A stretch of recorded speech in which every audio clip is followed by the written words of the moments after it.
خدیجہ کا نور ٹھہرا. یعنی اس انداز سے جسمانی غذا اور روحانی غذا دونوں کا انتظام کر رہے ہیں. تو ذکیہ سوال یہ ہے کہ جب یہاں اتنا انتظام ہو رہا اور وہاں خدیجہ کے لیے کچھ بھی نہ ہوگی. خدیجہ مثلا پہلے کچھ سے آپ نے شادی کی ہو اور جو بھی ہو جیسی بھی ہو. یعنی بعض علماء نے یوں کہا ہے کہ جب اتنا انتظام ہے تو یہاں نبی نے کہا ان بطن امکی للامامت وعاء. یہ بات یہاں سمجھ میں آتی ہے کہ جب وہ 11 اماموں کی ماں کا مقام ہے تو اس مقام کو بھی بہت پاک ہونا چاہیے. اور وہاں پہلے یعنی یہ کہنے کا مقصد یہ کچھ نہیں کہا کہ وہ دوشیزہ تھیں, پہلے کسی اور مرد کے ساتھ نہیں رہی تھیں. بہت اچھا, بہت خوبصورت.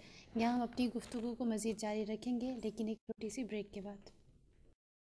Welcome back. جی, بات ہو رہی تھی جناب فاطمۃ الزہرا کے بارے میں کہ ان کی ولادت ہوئی یا کس طرح سے یہ سلسلہ چلا. اب میں آپ سے پوچھنا چاہوں گی کہ یوں کہوں پریگننسی کا تو آغاز ہو گیا, اور یہ دورانیہ جناب خدیجہ اور جناب فاطمہ کا کس طرح گزرا, کیونکہ بہت مشہور روایت ہے کہ معصوم جو ہے وہ شکم مادر میں بھی معصوم ہوتا ہے, یعنی صاحب عصمت.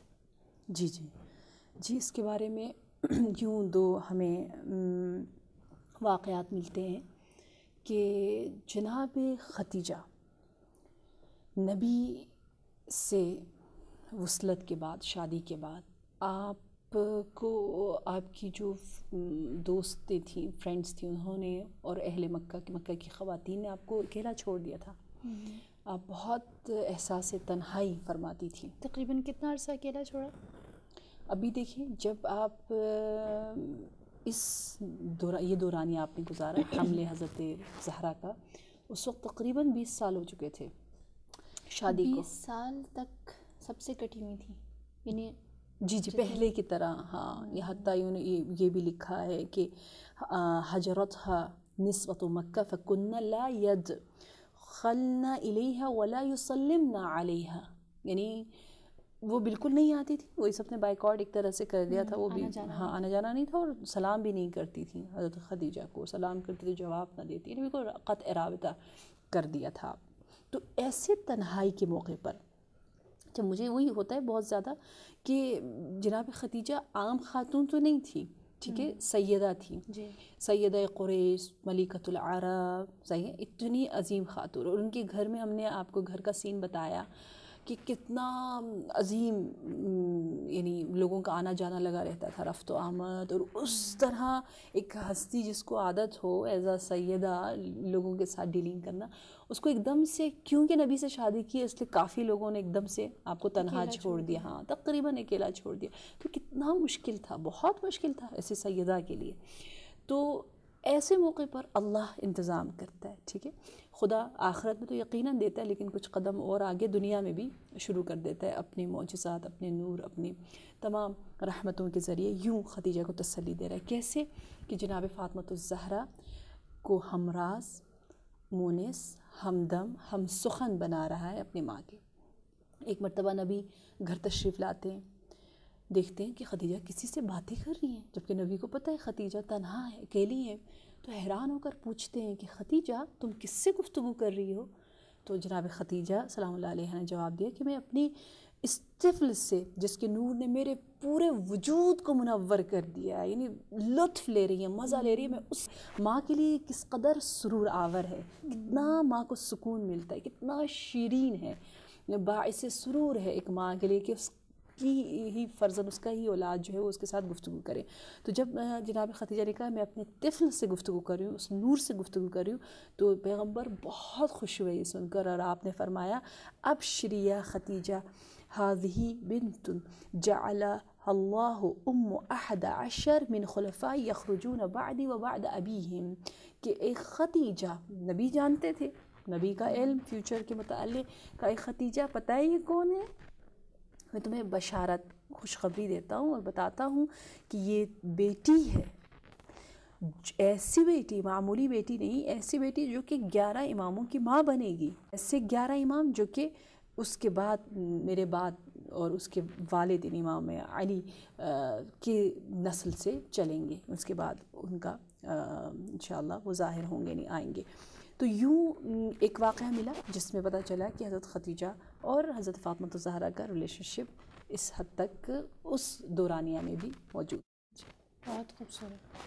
اچھا اس کے بعد جو بات میں آپ سے پوچھنا چاہوں گی کہ کس طرح سے وہ جس طرح ابھی آپ نے بتایا کہ وہ اپنی ماں کو کے لیے باعث سکون تھیں اور تنہائی کے عالم میں ان کے ساتھ ایک منس کی طرح ہم سخن تھیں، تو جب جناب خدیجہ کے اوپر مشکلات وارد ہوتی تو یقیناً جب بھی انسان مشکل میں ہوتا ہے تو چاہتا ہے کوئی آئے اس کو ذرا تسلی دے، اور اسپیشلی جب پورا جو زمانہ ہے یا اطراف ہیں وہ سب بغاوت کریں ایک شخص کے خلاف، تو اس وقت بہت زیادہ ایک بندے کو ضرورت ہوتی کسی ایسے کی کہ جو اس کو بہت دلاسا دے.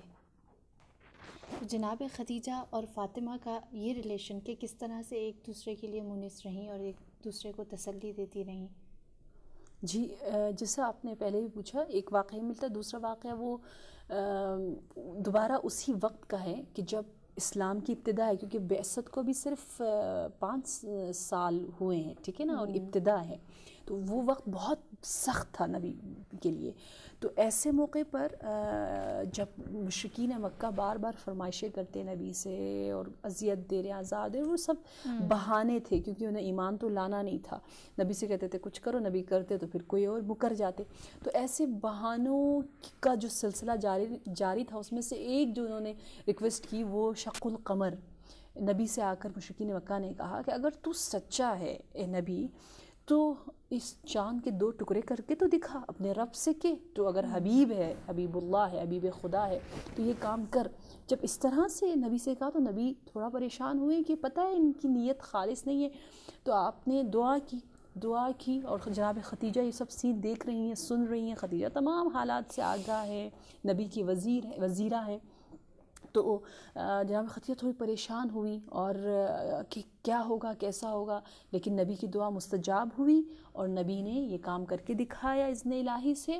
اور جب یہ کام کیا، لیکن اس کے باوجود انفارچونیٹلی کفار نے کہا کہ یہ تو جادو تھا، یہ تو کھلم کھلا سحر تھا، تو ساحر ہے.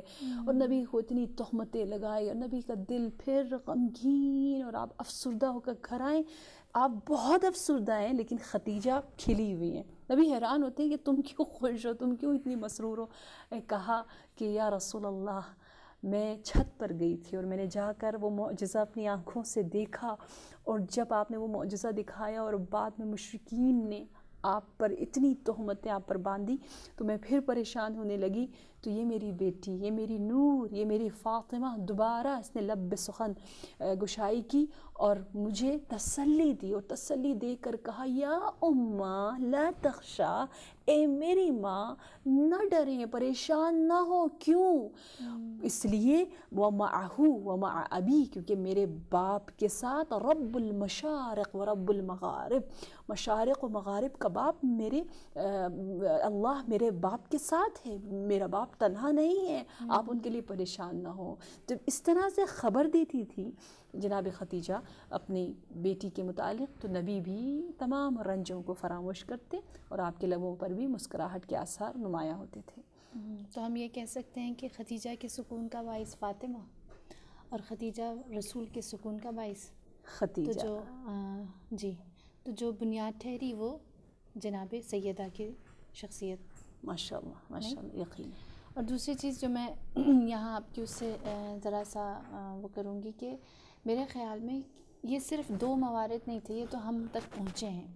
ویسے بھی جب جناب خدیجہ پریشان ہوتی تھیں یا اپنے لیے کسی سے دلداری کرنا چاہتی تھیں یا اپنے احوال سنانا یا سننا چاہتی تھیں، تو یقیناً یہ پورا ڈیوریشن اسی طرح گزرا ہوگا کہ مختلف مشکلات میں جناب خدیجہ اور جناب فاطمہ کا آپس میں بہت اچھا، بہت نرم اور بہت ہی مانوس رویہ آپس میں رہا. یقین. یہ بات تو یہاں ٹھیک رہی، لیکن اس کے بعد جب کوئی بھی عورت پریگننٹ ہوتی ہے تو اس کے بعد ایک مرحلہ آتا ہے ڈیلیوری کا، جس میں اسے زیادہ کسی کی ضرورت ہوتی ہے. اور اس وقت بچہ خود بے بس ہوتا ہے جس نے دنیا میں آنا ہوتا ہے. صحیح. ٹھیک. تو اس دورانیے میں یہ کیونکہ سب سے زیادہ مشکل دورانیہ ہوتا ہے کسی بھی خاتون کی زندگی کا، اور جتنے بھی ویورز ہیں وہ بھی میرے ساتھ اتفاق کریں گے کہ اس وقت بہت ضرورت ہوتی ہے کسی بڑے کی، بزرگ کی، کوئی آئے دیکھے کرے اور اس کیفیت میں، اس درد میں اس کا ساتھ دے.